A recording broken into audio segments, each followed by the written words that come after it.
तो last lecture बहुत time लिया मैंने, और मैं भावनाओं में अपने थोड़े बह गया, तो मैं अब तो बहुत ही 5 या 10 मिनट में खत्म करूंगा। मैं जैसे कहता हूँ, इन सोसाइटी जो आपका कल्चर है, आपका जो लिटरेचर है, साहित्य है, कल्चर है, आपका जो स्पोर्ट्स है, आपका जो इंटरटेनमेंट है, म्यूजिक, ये सब मिले हुए हैं, इतिहास, ये सब मिले हुए हैं, हिस्ट्री, कल्चर, साहित्य, literature, sports, all of their intermix. आप सेपरेट नहीं कर सकते। एजुकेशन, मैं कहा कांग्रेस जब बनी थी तो सब लॉयर होते थे, फिर बीएससी एमएससी होते थे, आप सब इंजीनियरिंग करते, क्यों? जॉब जॉब के कारण, ठीक है, जैसा कि मैंने आपको समझाया। तो तो मैं अपने, क्योंकि मैं भी सोसाइटी का हिस्सा हूं, तो मुझे अपनी बात भी कहनी चाहिए आप लोगों से। और तो मैं 3 स्टेप में अपनी बात 10 मिनट में रखूंगा, और आपसे कहूंगा कि आप क्या सोचते हैं इसके बारे में। जब मैं बहुत छोटे बच्चे थे तो मुझे क्रिकेट खेलने का बहुत शौक था, और इंडिया का सहारा कर लिया जिसमें झंडा होता था बीच में। और इंडिया ने उस समय वर्ल्ड कप दो इंडिया ने 2003 में फाइनल में पहुंची थी, फिर पाकिस्तान में जीता था, ऑस्ट्रेलिया को हराया था। तो बहुत बड़ा अच्छा परफॉर्म करती थी इंडिया, मतलब अच्छा क्या, मतलब कि बहुत ही फेवरेट थी वर्ल्ड चैंपियन बनने के। तो बहुत इंडिया का एक ऑरा था। सचिन तेंदुलकर महान थे, उनके उनके साथ गांगुली, लक्ष्मण, वीरेंद्र सहवाग, राहुल द्रविड़, इसके पहले अजय जडेजा, अजहरुद्दीन, ऐसा भयानक हमारी, नवजोत सिंह सिद्धू, ऐसी भयानक हमारी बैटिंग लाइनअप थी। और स्पिन में कुंबले, हरभजन सबको रोल कर देते। तो ये इंडिया की कहानी थी स्पोर्ट्स की, ठीक, क्रिकेट की। हॉकी किताबों में थी, लिएंडर पेस थे, बहुत अच्छे प्लेयर, ठीक है, इंडिया का था, जितना छोटा मोटा था मैं भी बता रहा हूँ, ठीक है। अब तो मैं जब क्रिकेटर बनने के बहुत पागल हो गया, मैं घर छोड़ दिया, मैं साइंस, अब इंटर में पढ़ना ही नहीं है। तो बच्चे थे, तो पापा ने कहा एक बात, और पिताजी ने और घर के कई सीनियर लोग कहा कि इंडिया में 3 चीज बहुत पॉपुलर है, कि बॉलीवुड है, दूसरा है क्रिकेट है, तीसरा है फिल्म। फिल्म, बॉलीवुड और पॉलिटिशियन। आपने कहा ना, पंडित नेहरू, अटल बिहारी वाजपेयी, इंदिरा गांधी इतने नाम हुए भारत में। क्रिकेट में सचिन, कपिल देव, सुनील गावस्कर, सचिन तेंदुलकर, ठीक है, मोहम्मद अजहरुद्दीन कैप्टन थे भारत के, ठीक है। फिर आपका बॉलीवुड में अशोक कुमार, दिलीप कुमार, अमिताभ बच्चन, ठीक है, ये कहा। लेकिन हर बाप अपने बेटे को डॉक्टर या इंजीनियर बनाना चाहता है, तो उसके बाद सरकारी नौकरी। यही है बेटा, चाहे तुम्हें बुरा लगे अच्छा लगे, मैं क्या कहता, बाप पिताजी हैं, ठीक है। तो ये है। और सबसे बड़ी बात है कि इतने बचपन से गाने सुने, क्या क्या, तुझे देखा तो ये जाना सनम, प्यार होता है दीवाना सनम, अब यहाँ से कहाँ जाए, हम तेरी बाहों में मर जाए, ठीक है। दूसरा क्या गाना था कि क्या क्या ये तो था फिर क्या कि आश बस एक सनम, सांसों की जरूरत है जैसे आशिक, जिंदगी के लिए बस एक सनम चाहिए आशिक। गाना गाऊंगा तो अलग परफॉर्मेंस करूंगा, अभी तो मेरे पास लेक्चर दे रहा हूँ। तो बस एक सनम चाहिए आशिकी के लिए, ठीक है। और क्या, तुझे देखा तो ये जाना सनम, अब यहाँ से कहाँ जाए, हम तेरी बाहों में मर जाए हम। तो ये बॉलीवुड के गाने हैं। तो ऐसे देश में जब इतने बॉलीवुड के प्यारे गाने होते हैं, तो घरों में क्या माहौल है हमारे, हमको भी पता है, आपको भी पता है, ये तो मुझे कहना नहीं चाहिए कि मैं कुछ कहूंगा नहीं, ठीक है। तो अब मैं कॉलेज की बात करता हूँ। तो कॉलेज में जब गए तो स्कूल से थोड़ा इंडिपेंडेंस ज़्यादा कॉलेज में होता है, ठीक है। तो तो मैं गया, तो हम लोग को समर में क्लास शुरू होती है। समर में मई में एडमिशन होता है, और अगले साल सेकेंड सेमेस्टर, फर्स्ट सेमेस्टर खत्म दिसंबर में, अगले साल फरवरी में जो है सेकेंड सेमेस्टर शुरू होता है, ठीक है। तो उसमें क्या होता है कि वैलेंटाइन डे होता है, तो लड़के चिढ़ाते हैं, भाई जाके बोल दे आज। और ये माहौल बड़ा वैलेंटाइन डे के दिन बनता है, 14 फरवरी के दिन। उस दिन गेट का भी एग्जाम होता है, 14 फरवरी गेट का भी, सेकेंड वीक ऑफ फरवरी, और वैलेंटाइन डे का भी, ठीक है। तो हम मुझे अब समझ नहीं आया, तो मैंने घर में जाके बुआ जी की डॉटर से पूछा, मेरी वो बड़ी दीदी है, मैं तो एक ही बेटे थे। तो कहती ये सब कभी मत करना। मैं क्यों, आपको इतनी प्रॉब्लम क्यों? तो कहा तुम्हें टीचर लोग जो है अच्छे नेचर का नहीं समझेंगे, चरित्रहीन समझेंगे तुम्हें टीचर लोग। या तुम्हारी, हमारी बुआ जी की जो डॉटर थी, वो मुझे कहती है अच्छे नेचर का नहीं समझेंगे उन्हें। और तुम तो जानते हो कि बीटेक में 50% इंटरनल होता है, 4000 इंटरनल, 4000, तो इंटरनल नहीं देंगे, बीटेक का परसेंटेज नहीं बनेगा। तो इस बॉयफ्रेंड गर्लफ्रेंड बिल्कुल मत करना। हमने कहा अच्छा दीदी, जो तुम कहो, बड़ी हो मुझसे, ठीक है। ये 2 स्टेप हुआ मेरे बचपने की लाइफ का, ठीक है। ये थोड़ी सी मैंने बहुत ही शांत वे में आपसे बात कही, ठीक है। लेकिन जो ये, और मैं बीटेक पास किया मैं 22 ईयर्स में, और जिसके लिए सब जगह सब खून पसीना आएगा, डिग्री मिली 1 साल बाद मिलती है, 23 में मुझे मिल गई, ठीक है। जब इंजीनियरिंग की, जैसे घर वाले चाहते थे, अब मैं क्या करता, उनके चाहने के सामने मैं कौन हूँ। ये हुआ, ठीक है। तो मैंने आपसे कहा कि जैसे पापा ने कहा कि पापा तो नहीं, घर के सब सीनियर ने कहा कि बॉलीवुड क्रिकेट और ये होता है। और एक अभी ये तो जब मैं भारत के सेलिब्रिटीज को देखता हूँ, बहुत लोगों को, शाहरुख खान जी की बात कर लीजिए, अमिताभ बच्चन जी, देवानंद साहब, ऐसे कहानी है कि अशोक कुमार और लीला चिटनीस जी गए थे लाहौर, तो भारत का पार्ट था, कोई फिल्म का शो, किस्मत फिल्म थी मोस्ट प्रोबेबली उसका प्रीमियर करने। तो देवानंद जी को फिल्म अच्छी लगी, वो शेव कर रहे थे, वो 30 रुपए लेके ट्रेन से आए थे फ्रॉम लाहौर टू बॉम्बे, मुंबई उस समय, बॉम्बे, और वो देवानंद बन गए, ठीक है। बच्चन साहब की भी ऐसी है कि फिल्में फ्लॉप हुई, फिर वो वापस आने थे, फिर जंजीर यारी है ईमान मेरा, उससे हिट हो गए बच्चन साहब, ठीक है, सुनते हैं।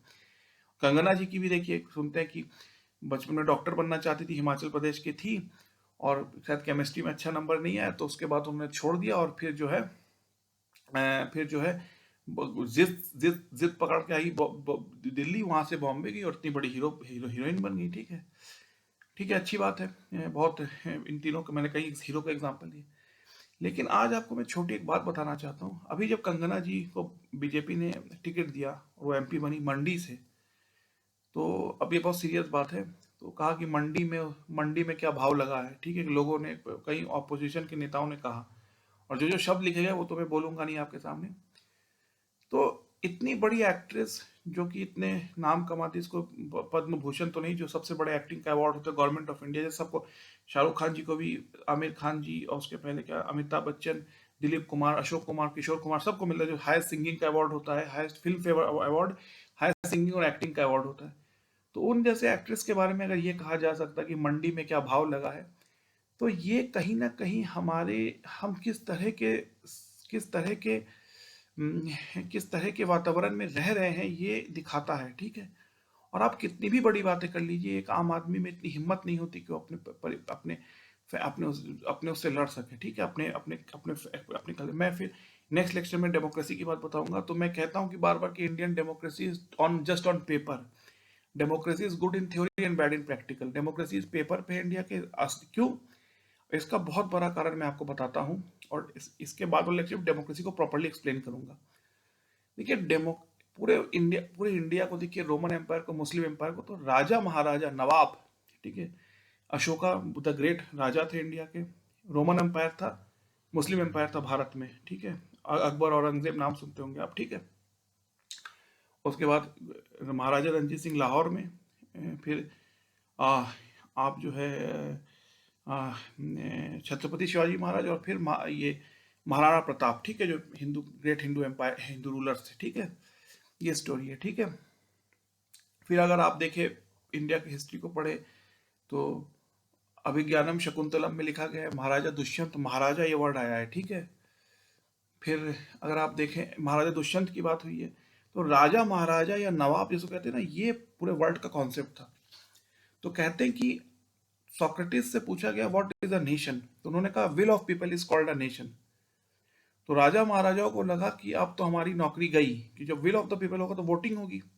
सोक्रेटिस का, मैं इसका नेक्स्ट लेक्चर में इसको बहुत अच्छे से एक्सप्लेन करूंगा, डेमोक्रेसी की बात को। सोक्रेटिस, उन्होंने ही पहली बार कहा था will of the people is called nation, और राजा महाराजाओं को लगा जब तक इस आदमी को खत्म नहीं करा जाएगा हमारी सत्ता गई, क्योंकि जब विल ऑफ द पीपल होगा तो राजा कैसे बन सकते, तब तो सबसे अच्छे आदमी को, सबसे अच्छा आदमी होगा, डिसेंट होगा, उसी को लोग वोट देंगे, एक क्रूर राजा को लोग क्यों वोट देंगे। तो फिर अब्राहम लिंकन ने will for the people, of the people, by the people, तो हर समय इलेक्शन होता है। तो इंडिया में जब भारत बना, तो 565 प्रिंसली स्टेट, इसमें 30 पाकिस्तान में है, तो सारे रजवाड़े खत्म हो गए और कोई इंडियन डेमोक्रेसी में आ गए, विल ऑफ द पीपल में, ठीक है। और इंदिरा गांधी जी ने 72 में प्रीवी पर्स खत्म कर दी। इनको वादा किया गया था कि आपको पेंशन देंगे और बहुत पैसा देंगे, वो खत्म कर दिया प्रीवी पर्स, ठीक है। तो राजा महाराजा डायलूट हो गए सब इंडिया में आने के। 565 जो प्रिंसली स्टेट का है, जिसकी मैं आपसे प्री शो के बात कर रहा था, ठीक है।